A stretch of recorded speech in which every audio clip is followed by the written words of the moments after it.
Astrophotos with your phone? Absolutely not. At least that was the case for many years. Recently, on October 23rd, a partial lunar eclipse occurred. In the morning, I checked the weather forecast. Darn, clearly. In the evening, when I was far away from home and my telescopes and the observatory, suddenly the sky cleared. In this case, I absolutely did not expect it, as it had constantly looked like bad weather before. Full of desperation, I tried with the only camera within reach, my phone camera.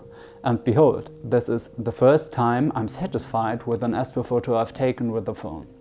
You might have also heard discussions about modern smartphones being criticized for potentially using AI to enhance blurry images. It's said that elements from databases are used so the photo doesn't show an actual representation of the moon. I won't dive into that topic here, as quite a few astrophotographers rely on programs that also can't completely escape this accusation. Nevertheless, this photo shows the partial lunar eclipse in its full glory.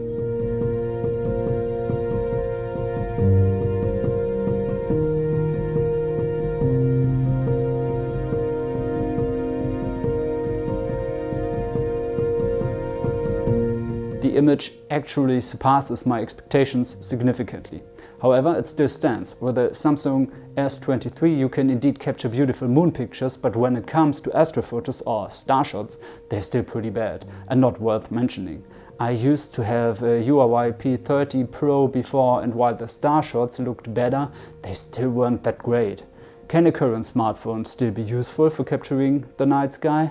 Like I said, the moon shots are decent, and what I also like using the phone for is taking pictures of the night sky that show me if there are clouds on the horizon. These help me to decide whether to go to the observatory or leave it due to weather conditions. But that's all. I hope the next lunar eclipse will be spent at the observatory again. Could you observe it, and did you find it worthwhile?